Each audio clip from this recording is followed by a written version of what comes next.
Well, that's right, yes, these hotly disputed figures from the think tank IPPR North, which looks at public services. Now, it says planned government spending on transport between this year and 2023 is £519 per head in the North East, but it's £2,000 per head in the North West and 7 times more in London at over £3,500. Now, the government claims those figures are misleading.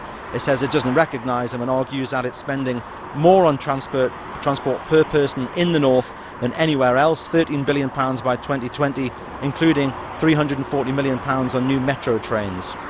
And some think the councils on Tyneside have dragged their feet on the air pollution issue, and that rather than just complaining about a lack of investment, they actually need to get on with it and act. Well, that's right, yes, and one of those people is Alistair Ford from the Green Party in Newcastle. So he's with me now on the bridge over the central motorway. So Alistair Ford, tell me, do you think the current plans that are being put forward by the council go far enough, or do you want more radical solutions now?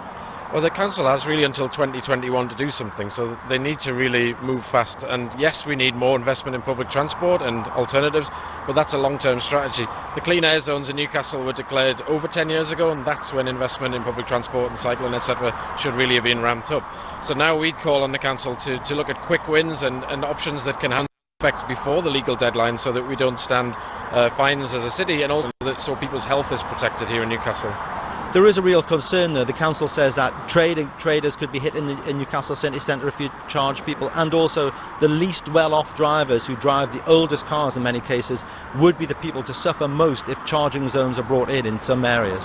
Yes, and in our consultation response to the original consultation, we did say that we needed carrots and sticks, and carrots before sticks. So there are things that the council could do: better park and ride facilities on the edge of the city, so that those less well-off drivers could bring their cars, leave them on the edge, and then free and rapid public transport into the city centre, so people could still access the things they needed, but in a less polluting way. But we also have to remember there's pollution elsewhere outside of the city centre. So this charge and proposal, whilst it may tackle the clean air in the major hotspots, there are communities across Newcastle, in the West End, in Heaton, etc., who have high levels of traffic, high levels of pollution, and we're slightly concerned that these proposals wouldn't do enough to protect those people too.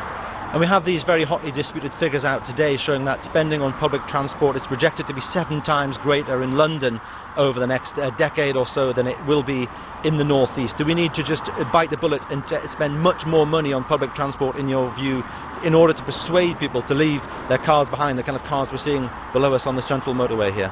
Oh, undoubtedly. I mean, the cars on the central motorway are a sign of a transport system that's favoured driving for the last 3 decades. So the cost of driving's gone down while the cost of public transport's gone up. So I'd support Councillor Ainsley's insistence that we need more money here in the North East, definitely, to make driving or make alternatives to driving far more attractive to people.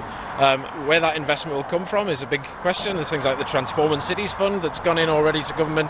But yes, we need clean public transport, we need affordable public transport, and we need public transport that goes where people need to go for their jobs or for school, etc.